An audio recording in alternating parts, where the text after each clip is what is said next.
Hey, good morning, everybody. Welcome to the EOF Implementers Call number 18.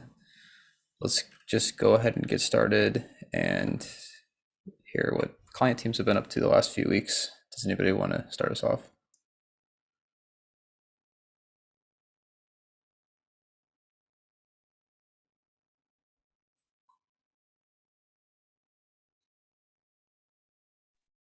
I'll go for Besu. Mostly we've been focusing on for the EVM stuff on the Cancun release, which involves some drill down on some of the specifics of self-destruct and making sure that it tests consistently across platforms.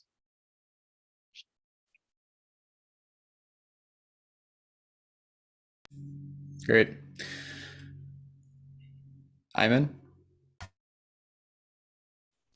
From Nethermind side, we were just minor bug fixes because we were focused on Cancun EIPs like precompile and like 4788 and other stuff. Makes sense. Hear that there's an import and a fork. Yeah, anyone want to give an update for Epsilon?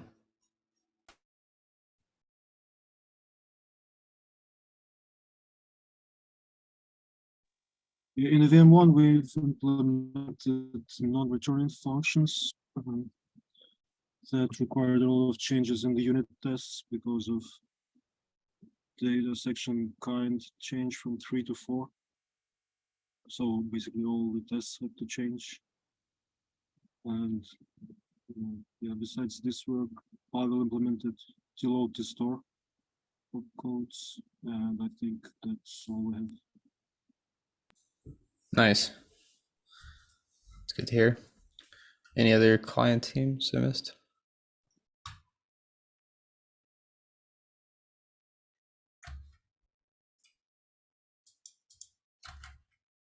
Cool. Any compiler updates?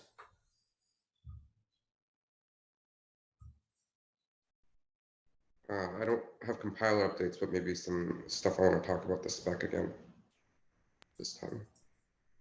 Yeah, okay. I assume probably if not updates from you, then no compiler updates. So let's just jump into spec discussion. What's on your mind, Charles? Yeah. So last time we touched on a few topics, and I followed up in the Discord. So I think for create 3, so we were talking about X data copyright, and one use case is like factory contracts that are using init code stored in another contract to perform a create operation. And a couple things I noticed were, one is that the init code is validated at init time, at create time, which I think, first of all, the process can be simplified and cost can be brought down if the init code is validated instead when the container is deployed. I think you can remove especially if you have a new section kind, which is init code instead of as arbitrary data. And then the other thing is, I think that there are different strategies for storing init code on chain. And I think it'll be more general purpose if create 3 has an address argument. So you can take the init code from the executing contract or from an arbitrary contract. Or if that's not feasible, then I would want to propose create 5, which does have an address argument and allows you to deploy code from init code stored in another contract. So my concern with validating init code at container creation is that we have to validate the subcontainers, and those subcontainers might have subcontainers, and there's no limit unless we put one in and say you can only have like 5 layers of subcontainers, which seems somewhat arbitrary. Because you could have, I think, potentially like 1,000 subcontainers that you then have to validate, and which would basically be possibly an attack vector if validation slow enough. But isn't it an attack vector at deploy time too? You only validate one layer of container. So if they do that 1,000 container deep, they would have to do 1,000 calls, which would consume 1,000 gas. So unless we also charge per sub-container validation and increase the gas and limit it there, we would need to do something beyond simply allowing sub-container validations. We'd have to charge more for each sub-container and sub-sub-container. I mean, I think that's kind of similar to the call limit, right? The call recursion limit. So that was put in when the cost of call was not aligned with the efficiency of the EVMs. And also you could go, I mean, there was talk of removing it, but you could still, with 15 million gas, go absurdly deep. I think How? there's like a fixed bound now with the 63/64th rule. I think it's like around 550 calls. Pavel? Oh, I forgot to check the mic. Can you hear me well? Yeah, we hear you. Okay. So I think in the one of the previous version we had this validation happening. Yeah, I mean mostly we were validating the subcontainers when the master container was deployed, whatever. So I think the issue, I mean, it actually looks very beautiful.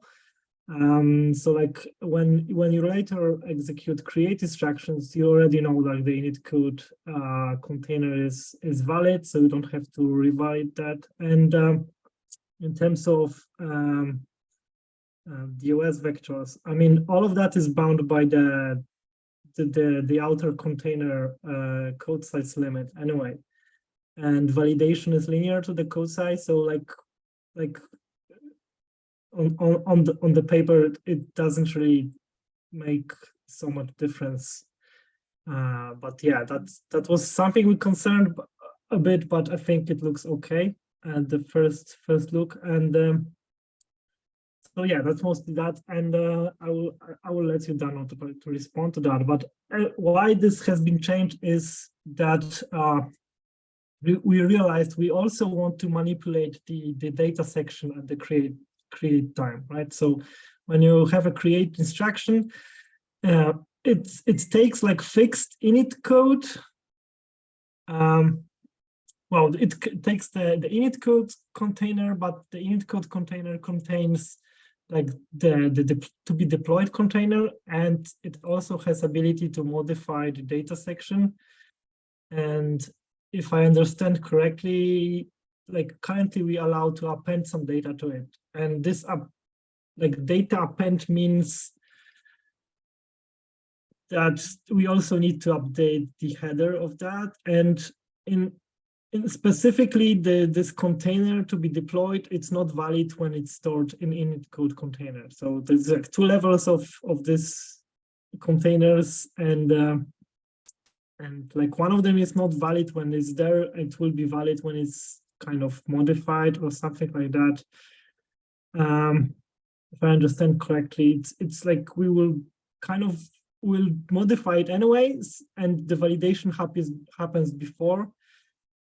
In practice, for the current spec, it's not so big deal if we kind of trust this update function, which is also under the consensus regime, will do the proper job, right? But like for the future proofing, kind of, it's a bit weird that you validate something and then later you modify, and you kind of expect the modifying function to produce something that is also valid.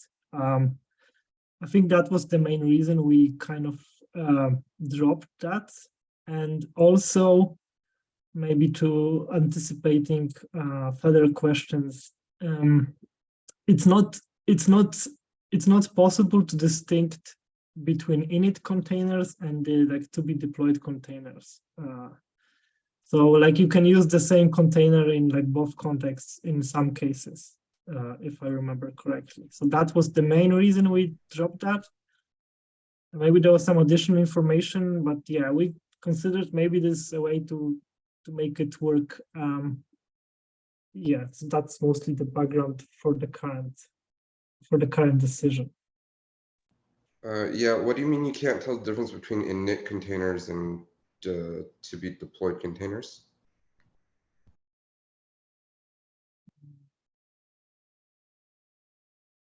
I have to remember what the example was, but you can kind of use the same container. I mean, when you validate to start with, what was the reason for that? Oh, in init code, when in init code, in init code context, when you execute init code, I mean, you can think about it like it's kind of two levels. Like the first one is like runtime, the like next one will be the init code, and the init code will contain runtime, right? And this is the way to figure it out. But in init code container, you can have additional init code container because init code can also execute create instruction with like sub container as a init code. So like in this level of when you go deeper in this different call instructions, you can have like two levels of init code usage on this way. I'm not sure I can explain it very well. But when you validate, mostly you can't tell if there's init codes. Oh, when you validate and you see a sub container, the validator cannot say if this container will be used as a init code or as a runtime code, because it can be both depending which instruction will use that. Because in the same code, you can have additional create instructions and also return container instructions, right? So you can point the same one. What you can if you even like, use this, yeah. Yeah, what if you like don't recursively validate the init code? What if you only validate like that it's a top level init code and then leave validation of any like child containers for when that thing gets create called on it?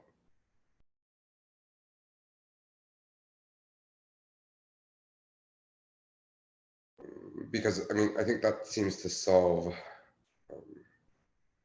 first of all the recursion problem, and then also like this issue of needing to validate subcontainers all at once. You mean when you like, I'm not sure I fully get it because I'm really slow at Oh no, it's like when you, for example, when you validate the instruction and you spot create instruction, you can go to this container it points to and then like validate it as well this way. right. So when create 3 is called, let's see from the spec, it says detect gas, read init container index, pop some stuff in the stack, blah, blah, blah, validate init code EOF container, and then execute the reference container in init code mode, right? So what I'm saying is we can run that validate init code EOF container one time when the parent contract is deployed and then not have to validate it in the future.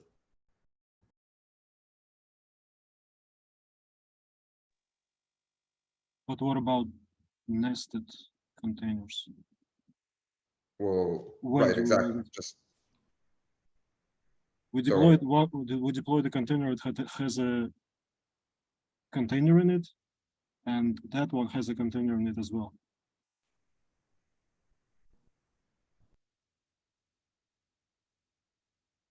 So yeah.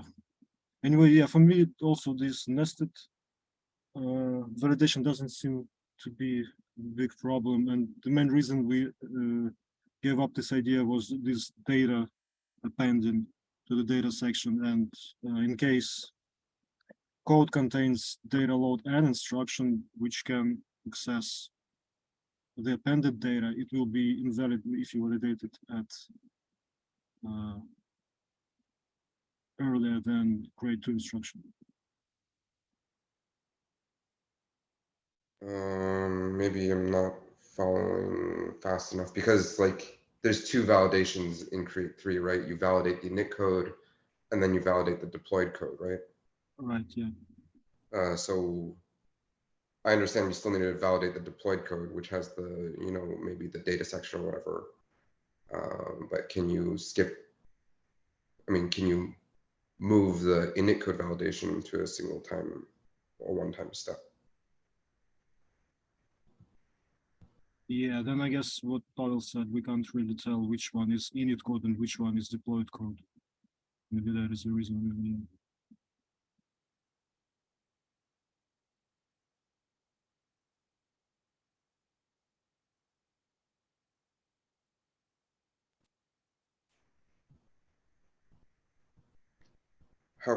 How could the init code in the container be deployed code? So deployed code is referenced by return contract instruction, but the same code that has return contract can have earlier create 3 instruction, which references also some subcontainer. So one container can have, for example, 2 subcontainers, one referenced to by return contract, another one referenced to by grade 3, and then one of them is init code, one of them is deployed code.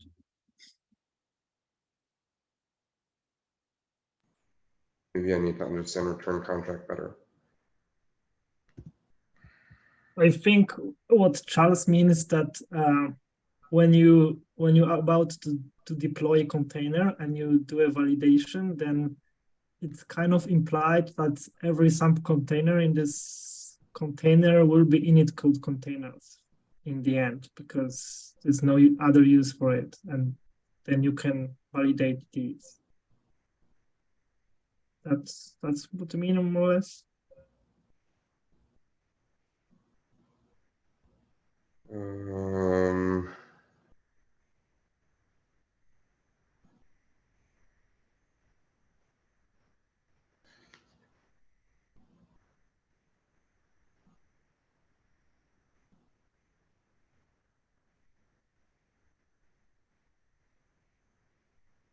Yeah, I'm pretty confused by the difference between a deployed code container and an init code container.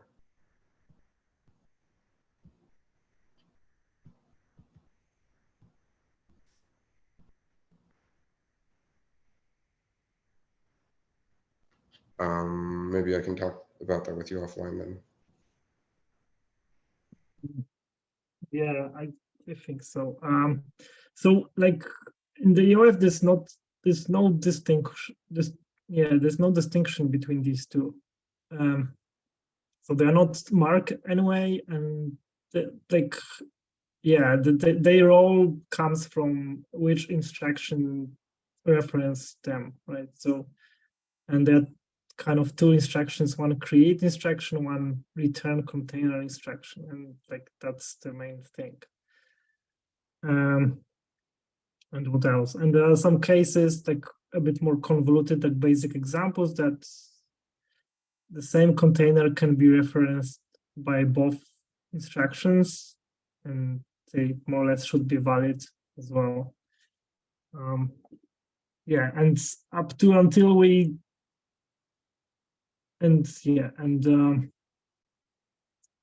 this return container instruction, it also modifies the container, and that's why it's really difficult. I mean, the validation before this instruction doesn't really work, because something that is invalid before modification can become valid after. That's more or less the case. Yeah, this way rather the other way. But anyway, it's like doesn't make sense to validate before it's modified, because it will be different container on like keeping the high level overview.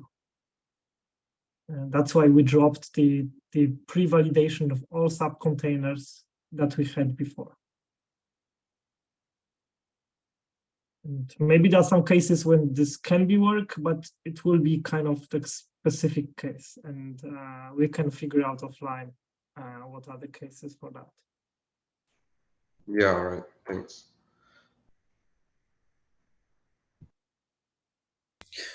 Did we want to go on to your second question, Charles?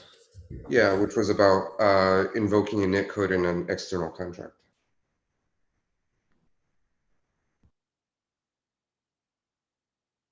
Well, I can say only this, that we also had considered that this kind of different addressing mode, or like reference mode, that the reference to the container is like a pair of address and maybe some index of whatever the address has and so on. And yeah, and I think that was even like the first draft of the spec, because I think that was influenced by some sketch or like proposal by Vitalik with this like different creation mode. And the creation mostly means you copy existing code and do some specific modification to it, which is restricted and so on. And so it was doing kind of referencing some other code that is already deployed. And yeah, so mostly that was it. So you can, I think originally the idea was just copy whatever is deployed and then run a constructor on top of that to allow modify like storage and stuff. Yeah, so there was number of iterations, and I don't know, I think we pick something that is simpler,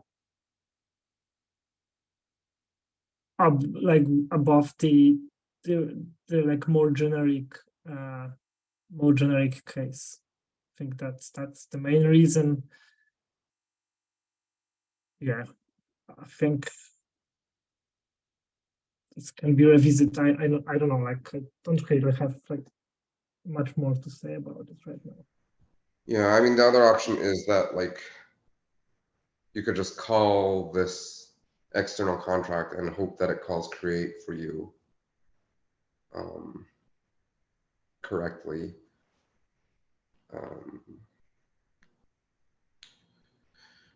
Which isn't necessarily the end of the world, but there's some, like the salt is different and stuff like that. Yeah, I mean, I agree with this. Like, kind of, you can have the same systems work in both cases. It's like probably like different way of thinking about the deployment and all of that.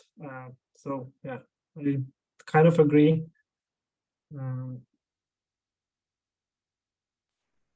Yeah, I mean, it's the same as having like a template contract, which just loads the init code index from call data and then runs create on that, or create 3, sorry.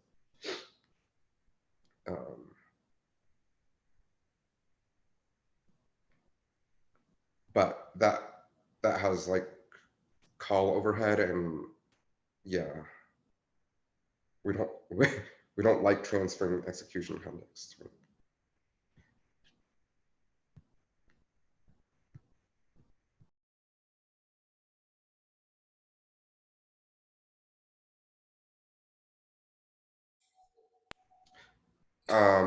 I mean, so is it like, yeah, maybe I'll think about that some more.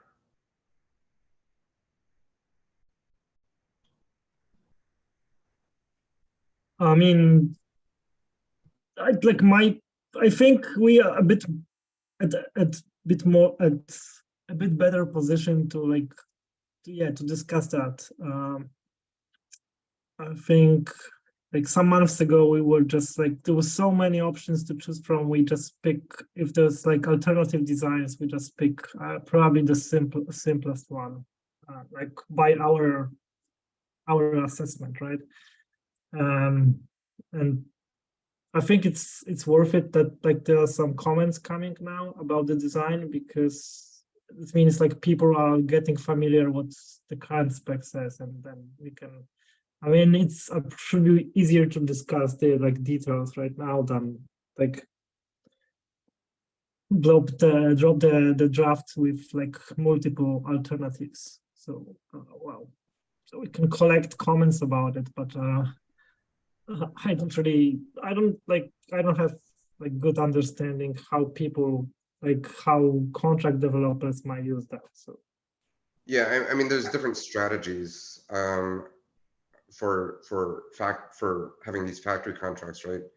And I think like Viper pretty much exclusively has factory contracts use init code that's stored in other contracts on chain, whereas Solidity, I think, stores the init codes all in one contract.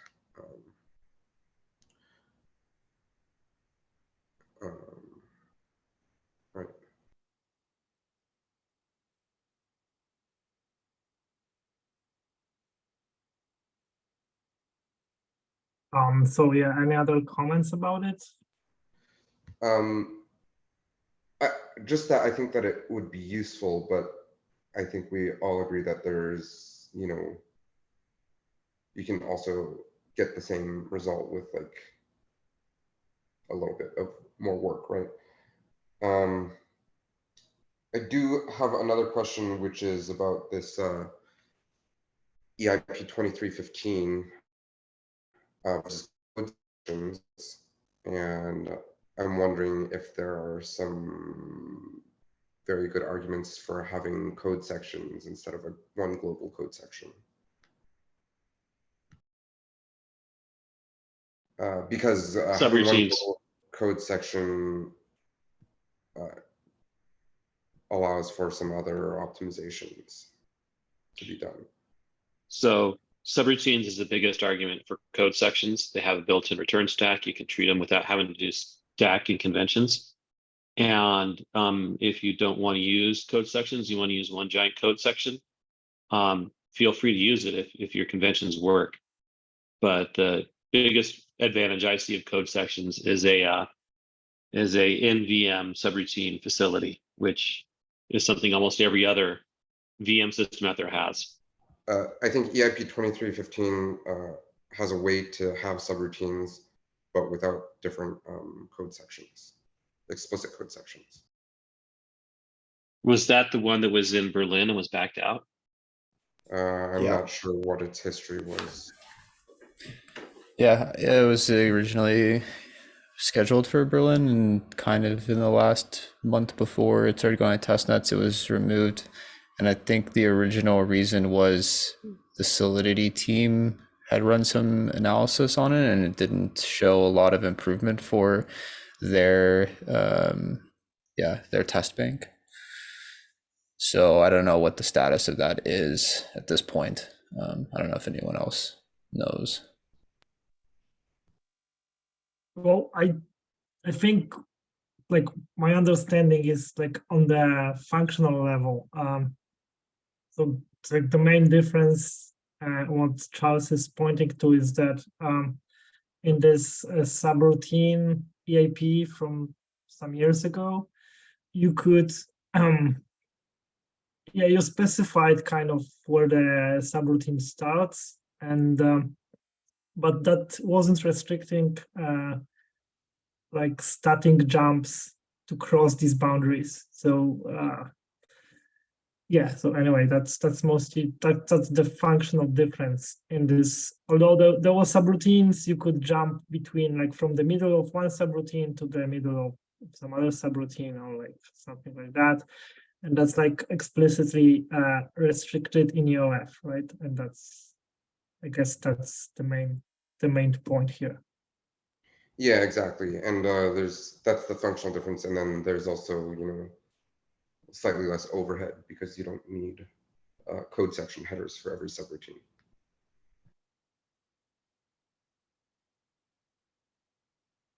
Yeah, I think like that's kind of the reason why this is done this way. So we kind of want to restrict this. And also that's why we have this metadata about subroutines, so we know like how stack behaves. Yeah, and this like jump app that kind of like is the middle of the ground a bit. So I can guess you can like design control flow using only jump app or something like that. I don't think I have anything specific to propose at this point to change that. But there's one big item still on me, and just didn't have time between these two meetings to touch it finally, which is this stack height restriction, which I just want to make it a bit less annoying. And I will need to help with this, but at least I need to start this kind of discussion separately. So yeah, I don't know how much that will help, and we'll come to any conclusion about it. I mean the stack height, but maybe there will be some outcomes, and maybe that will solve this problem about single like subroutine space. I don't know. Yeah, I mean, as we're discussing in Discord, I think jump fi and call fi will more or less do the trick. But I think that it would be more elegant if we can get rid of the stack height restriction.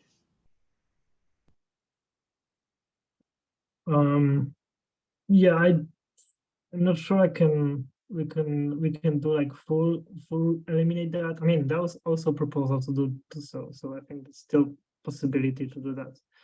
But there are some voices on the other side that really wants this. But I think we can kind of forgot the English word for it, but like make it less restrictive. So I guess it should work in some cases and not like on every case. But that's my hope for now. I can't really say anything about feasibility of that. One thing code sections is kind of related, but off the stack. It allows for multiple entry points per contract. I was just before we got to that section, I was coding up an idea I had that what if we did create init code with code section, you know, a create F instead of having a nested container. I'll get a draft out for that later this week, but there is, you know, there's still utility to the code sections beyond just subroutines. You know, it's multiple entry points, I think, is one rich vein to mine. Oh yeah, I think that was also our original idea about using code section as the init code kind of entry points. And I can't remember why we dropped that. But yeah, definitely we can talk about it.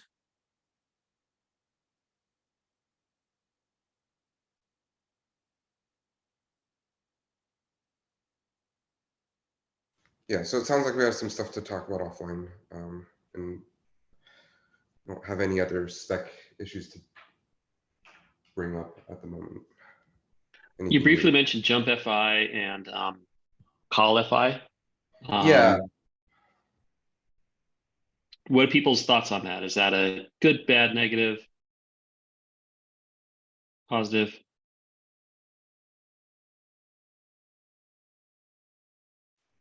From the compiler side, it would solve some issues. I don't love it, but it works. Yeah, I've like from like instruction set perspective, it doesn't look really astonishing, but I think that this is kind of recurring proposal. I think we already touched that with Solidity discussions as well. And yeah, I don't know. I mean, other than the opcode size bloat, is there any downside to it? it's not so much in terms of implementation. It's just like obviously like the merge of two instructions, right, or something like that. So.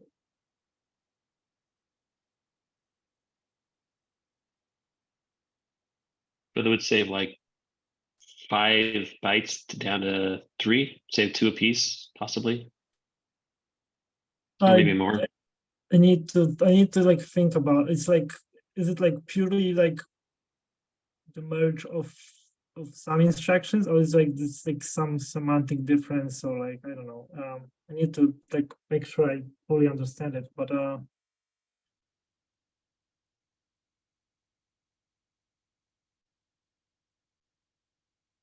mean, it's like if it's it's kind of question like how much do you want to do stuff like that, right? Because probably there's like a lot of patterns that appear like very frequently in client contracts and anything like this. So like the common pair of instructions, whatever, right? So you can always argue that we should merge these pair of instructions because they happen so often. Right. I mean, the one argument is like, it's something that you were able to do before, which is like conditionally jump to some piece of code, which you can't do now because it's in another subroutine, and because of the stack height validation rule. I mean, it's not like, I think like arbitrary, I think it would be weird if we started having like conditional execution for all instructions, which I saw in some older ARM specs, which is like, I don't know, conditionally execute mul or something, which I think looks pretty weird and adds probably a lot of complexity to the client and also to code generators, and also it doesn't really have a excuse me, precedent in the current EVM, but this call fi and jump fi do have an analogy in current EVM, which, Because we have a jump and a jump if. sorry? Because we already have for anything that changes the PC other than straight advance, we have a conditional variant, you know, with jump and jump if.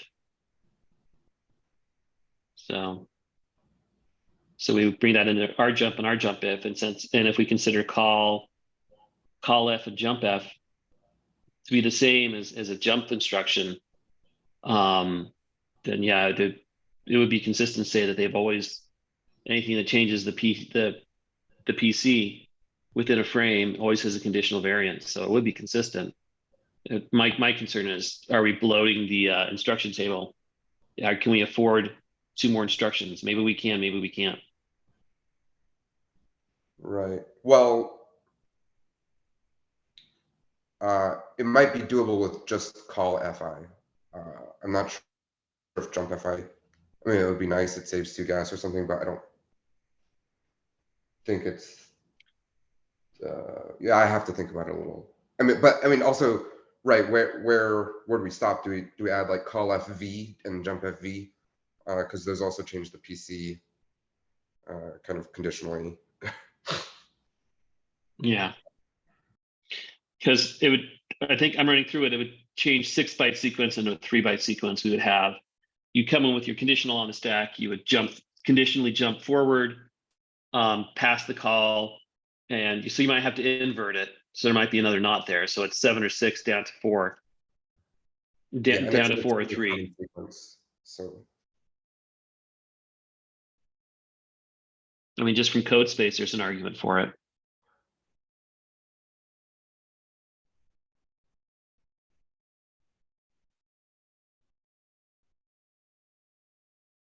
Okay, so no decision on that.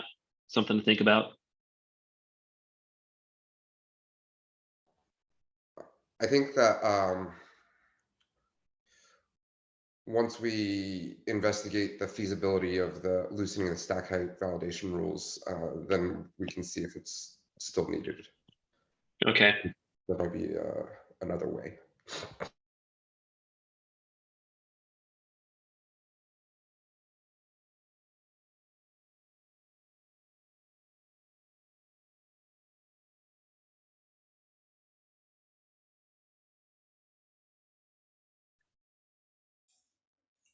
Okay, sounds like a handful of things to continue discussing offline.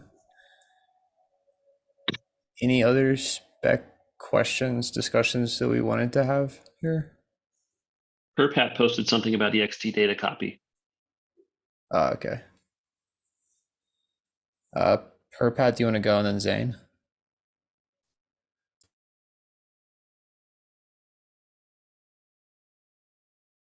Sorry, I see that your I'll try voice to is speak not. pretty quickly, but yeah, my house is going back and forth from being very noisy. But I just wanted to highlight the comment that I had shared in the ETH R&D server. If other folks haven't seen it yet, I think there generally is a sentiment across application developers, at least that are working with like on-chain art stuff, that it's a nicer way to expose things if there is a standard way to read data in a data section from a post EOF contract. in a different execution context. And yeah, it's like, I don't think it's solvable in different ways via the, like, create a kind of pseudo standard where the contract has a method that you can call into where it reads its data and returns it via call data, but that it seems maybe just clunky. And so I don't know, wanted to give that as an additional 2 cents on the topic as it's being discussed.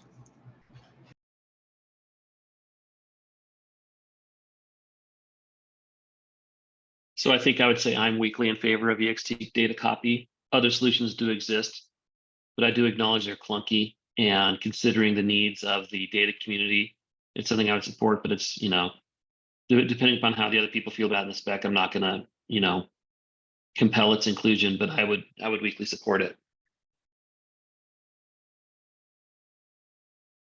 Does ext data copy exist like anywhere, like spec'd out?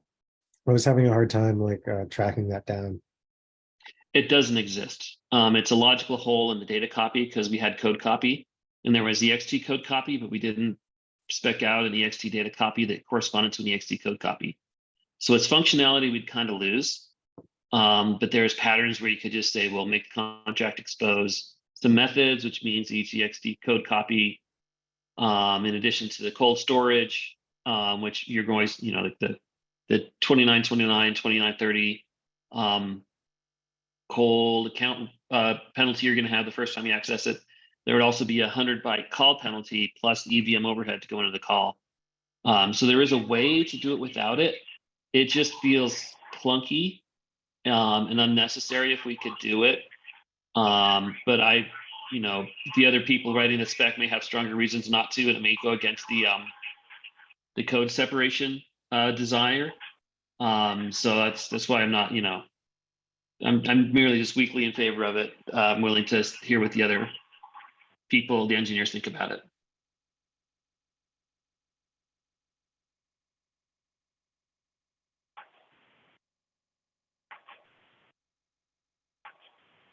How should we go about like, I guess, putting forth a plan of action for ext data copy or proposal for that? What would you suggest would be the best way? We don't even have a data copy EIP written yet. That's in process because we're all, trying to make sure we get the Cancun DevNets out. When the data copy one comes up, propose the addition. It should be simple. It's just you add an extra argument that as a contract is rest of the stack, costing is going to be the issue. Yeah, I'm not. I think I'm not sure who's got the action item to write the data copy spec. Okay, and that's going to be before or after Cancun, you said? EOF is shipping after Cancun. That's probably another meta discussion we need to have. When do we want to try and get specs finalized? And I think while we're still in the process of working with the compilers and the end users, I don't think we should push too hard to freeze specs, but I think we should get a handle on what the issues are so we can start closing doors and get ready to batten down the hatches when it's ready to go.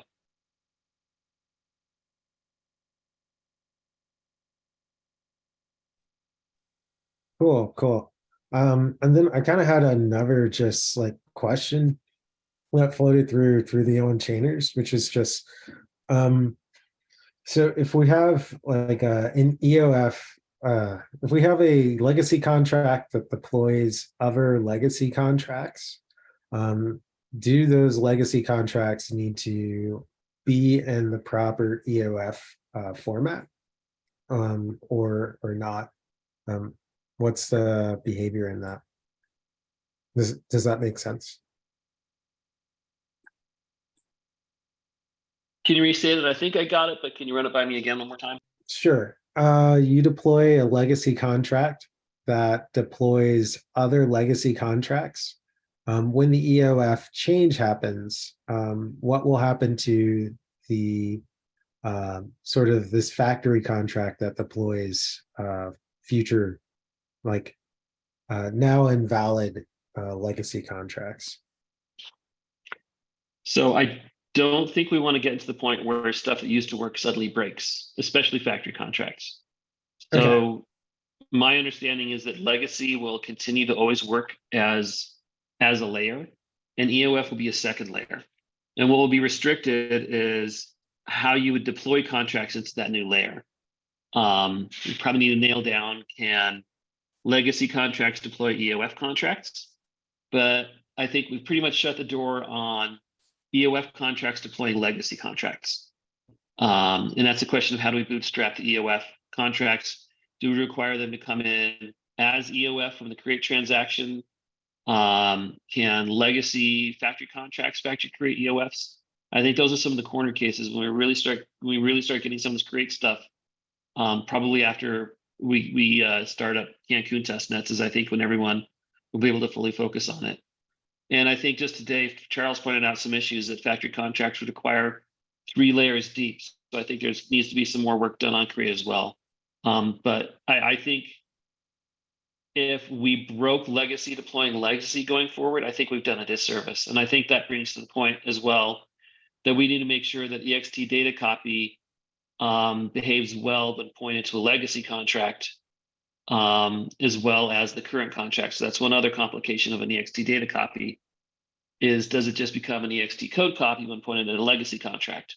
That's the easiest way to solve it, which would also align with some of the STOR2 specs I've seen out there. I think that's what it's called, STOR2, where you have the EF header. And the way that would work in an EOF contract is the data segment would just start with that EF header, even though it would be nested deep into the EOF contract part. I mean, that's where some design can be made to try and extend it, but I think that's a reasonable to set the first 2 bytes of the viewable data copy to those bytes to say, treat this as data, I think is a reasonable place to start, whether it winds up in a legacy contract or in the data section of an EOF contract. Yep. Okay. Yeah. All that makes sense.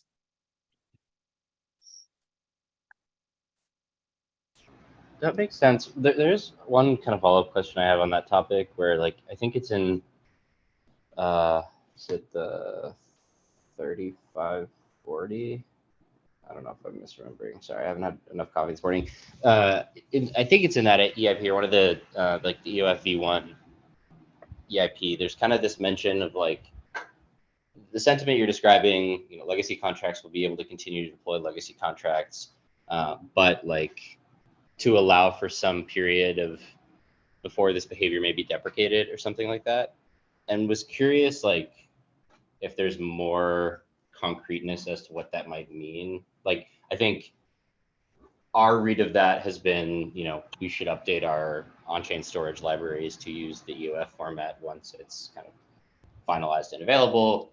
There's maybe a different interpretation that says oh, it's never going to be deprecated. So before this, before the hard fork, make sure you deploy a generic factory deployer or something, which seems probably suboptimal from my understanding of what the intentions of the EOF work are.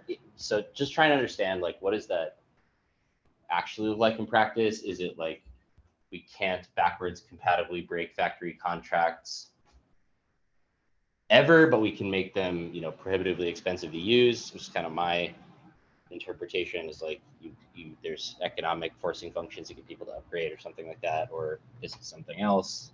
Just trying to understand how. Yeah.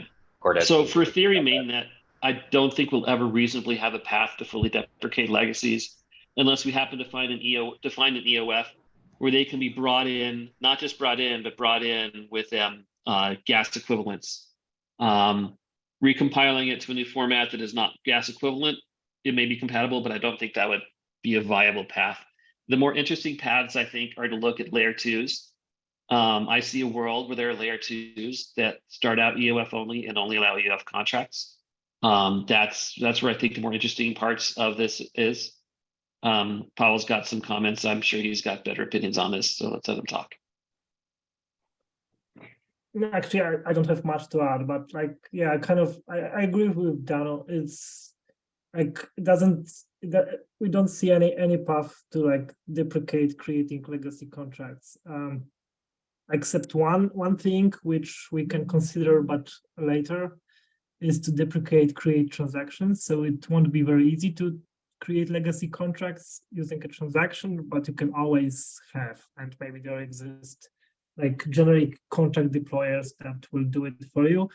So we can just like, yeah, forbid create transactions at some point later in the future, but not to break the create instructions, right? And yeah, so we can only kind of encourage people to migrate to EOF, and like current encouragement is hopefully the feature set is good enough so people will consider this. The second thing you mentioned, and maybe that will be used, but I don't know really, is to kind of make EOF cheaper than the legacy, right? So, but that's not something we already try to do, but it's relatively easy to do later, because you can't even see the gas from the EOF side. So, for example, you can, I don't know, like make every instruction cheaper than one, for different arguments, but yeah, we can use gas pricing as an encouragement for EOF. And there's lots of places we could add the gas charge and the charge to the accounts that wouldn't necessarily break the EVM flow. But I think those are at least a year down the line before we even discuss the possibility or need of them. Yeah, that makes a lot of sense. Thank you.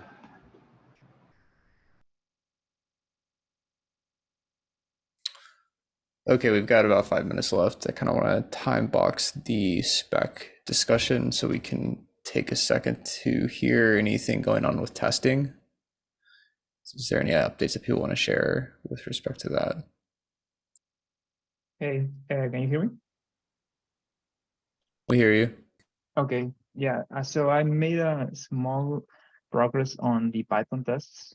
So now let me share just the PR for you guys to take a look. So this is the EOF tests updated to the latest Python specs. And we support now EVM1 and we support Brad, the fork. So it doesn't currently work because the create tree logic is basically not working yet, but it now lists all the tests for EOF in Python. So yeah, it's not really working yet, but I wanted to share this because if you want guys to take a look, you can get an idea of how the Python tests are written and the amount of parameterization that can be done. There are some examples that, for example, we have lists of opcodes, and with those we can parameterize tests and auto-generate tests. For example, to generate a contract, to try to generate an EOF contract with all invalid opcodes and so on and so forth. So yeah, I just wanted to invite you guys to take a look into the Python source code, and just any feedback, just let me know if you want to share, or if you need help running this code or anything, just let me know.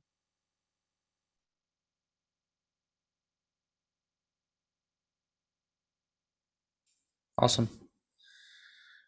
Any other testing stuff?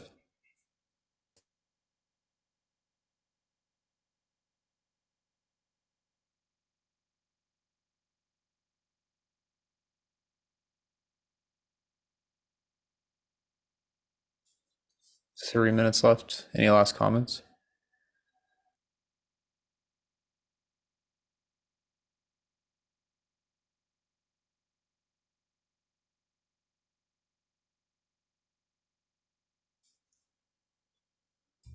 Cool. Thanks a lot, everybody. We'll pick back up again in 2 weeks. Yeah. In the meantime, we'll see you on the EVM channel. Cheers. Cheers. Thank you. Thanks. Bye. Thank you. Thank you. Bye. Thanks.